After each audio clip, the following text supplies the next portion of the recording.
So I'm just having a laugh because after 5 months, if you watch my last video, after 5 months of epic, like, hard slog against these brutal judges who just, like, wipe you out every time because they're not, like, into saving their people from chemicals and protecting our land. I don't know why, because, you know, they are kind of New Zealanders, theoretically, so why are they working for this mafia?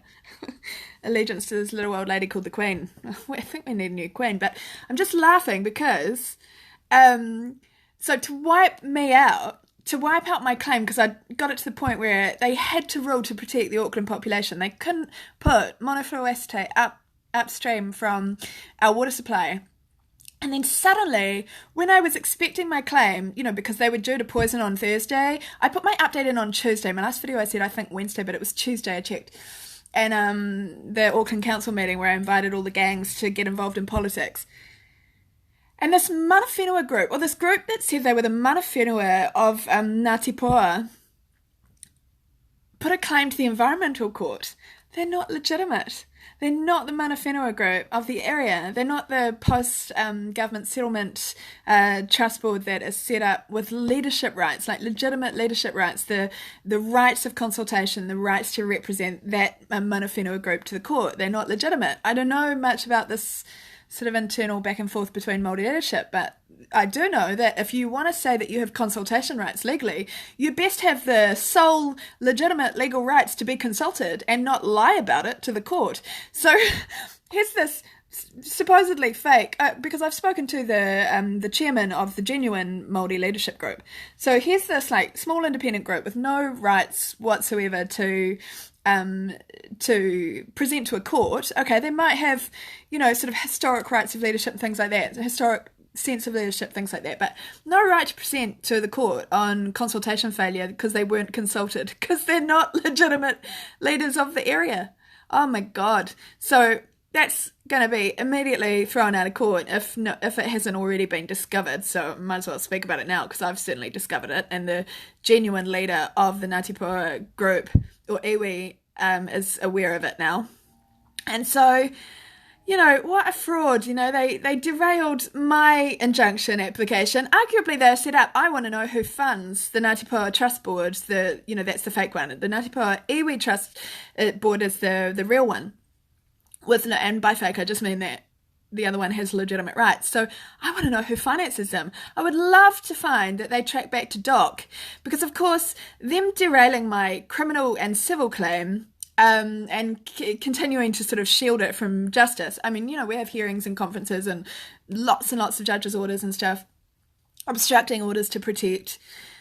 But, you know, I finally had it to the point where there's no way they could allow meth poisoning up the waterway from the reservoir that supplies 60% of the water to 1 million people. And so I finally had it where I had my best chance of getting an order, and the order to protect Auckland was going to protect everyone in the country from this crime. There are multiple drops scheduled around the country, so we need everyone to be protected. You know, an isolated claim that just defers on a consultation basis, you know, a little bit of time, is meaningless. But arguably it's been set up that way because the Environment Court must know who is legitimate trust boards, Māori trust boards, and who are not. They must know who is the legitimate iwi mana whenua with rights of consultation for any one area and who isn't. And this one has no rights of consultation, and they've just misrepresented to the court that they have the right of consultation. They haven't been consulted. Oh my God. So, anyway, apparently that's something that they are sorting out between themselves. There's a legal action that will evolve, as I understand it, to make sure that they don't misrepresent themselves as the mana whenua with the rights to consultation anymore, like they are, because there's been 3 treaty settlements in the area, and that has given the post-government settlement entity the formal leadership right to consultation. And I'll just say that I did check that they would like to organically manage the forest, you know, trapping and resource management, and you know, I don't believe in a lot of interference at all. I think we don't know, half of us can't even tie our shoelaces or think straight after so much 1080 in our water and fluoride. So what the hell are we thinking? Like, thinking we can control nature. Nature has its own synchronicity, you know.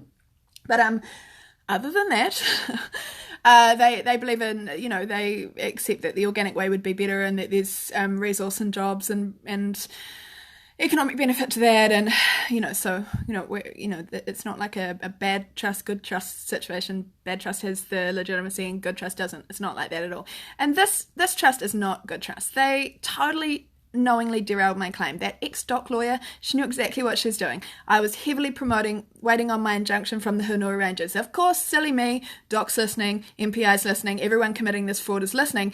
And so they create a strategy for a fake trust board to take a fake injunction, misrepresent to the court that they have the right, so that my injunction fails and they grant theirs for a pause on this, only to on Thursday be thrown out of court and allow the poisoning to go ahead, which you can guarantee doc have scheduled already, because it doesn't have legitimate right to consultation anyway, so they can't argue failure of consultation. It's such bullshit. I could have had my injunction yesterday because I heavily lobbied internationally. There's no way that this country can get Ardern, the Queen, and really can get away with chemical weapons attacks against their own population, 60% of the water supply, not with the science on water that I've got. And I'm sorry that the poor people who read the government propaganda and come and post that on my page of the quotes that 1080 disappears, the world's most lethal chemical, dilutes and disappears in water. No.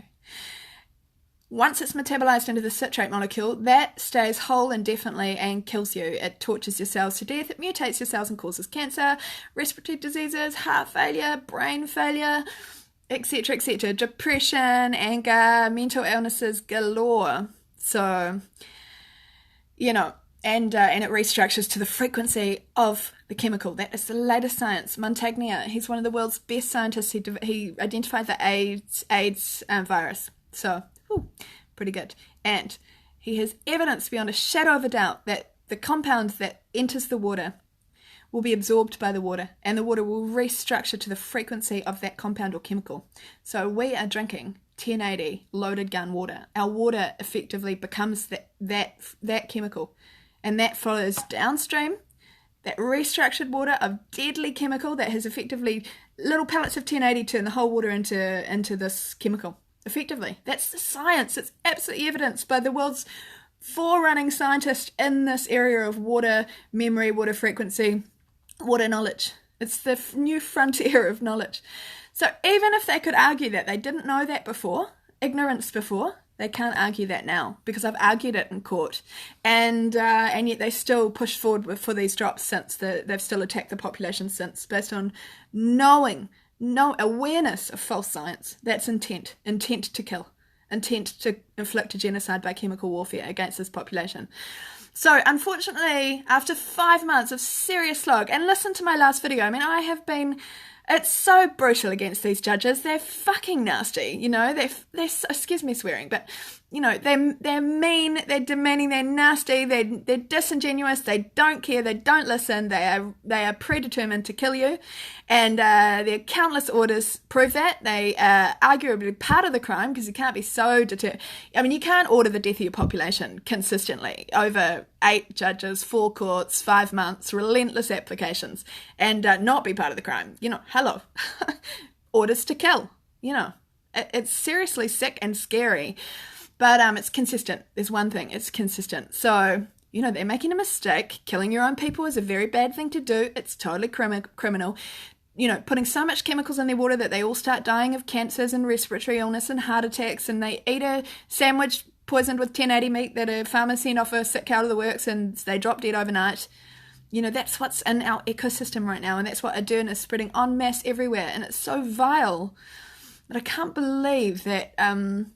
I honestly think someone like Doc is financing the Ngāti Trust Board, the fake one, the one without legitimate consultancy rights, to take that environmental court claim on consultancy because it's not meaningful and it's disingenuous. They have no right to do it because they don't have any legal rights to consultancy or legal rights to represent to the court, obviously, from what I understand today, because the leadership rights belong with the post-settlement group. So, what that means is that I lost my seriously hard fought for injunction to a fake that is going to be thrown out of court prior to Thursday, or at least by Thursday, because I don't have rights. Oh my God, makes me sick. Anyway, so I've once again put my new application to the Supreme Court. I'm so determined that these judges are going to do their job and protect this population, protect this country, protect our sovereignty, protect our lives, protect our health, protect our rights to freedom. Because, do you know what? I just laughed. It made me feel ill last night. I was sent this new kauri dieback information, and it's just shocking that they actually so kauri dieback, the roots of the kauri trees are dying.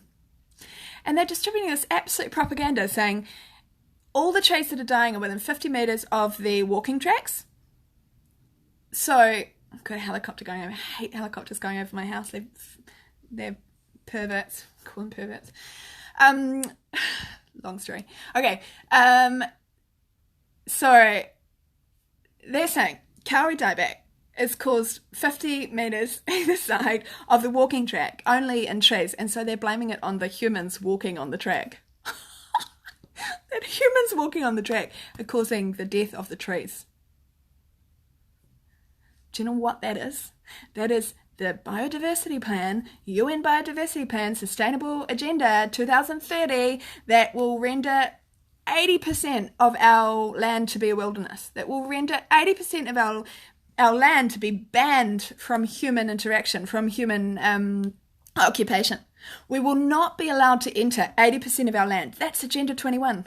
That's Sustainable Development Goals, biodiversity goals, all this sustainable town planning, Goff stealing all our public land to transfer into a massive housing we don't need, except when they put all this toxification through the farming and human ecosystem of all the rural and town areas. It's unsustainable. Everyone's going to start dying. Their children will have strokes and freak out, get depressions and stuff. They'll realise it's the chemicals. They already are.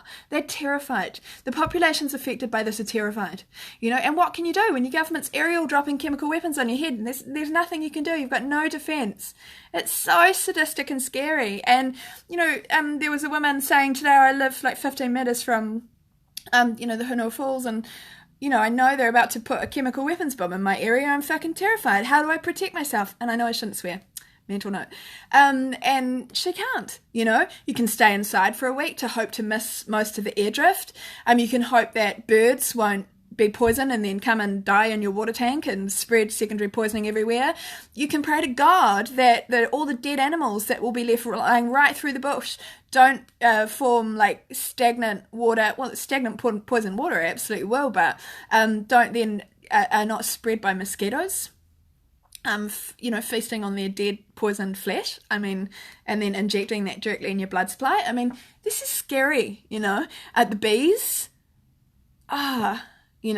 The extremely hungry bees who earnestly do their little job to pollinate will feed off those baits.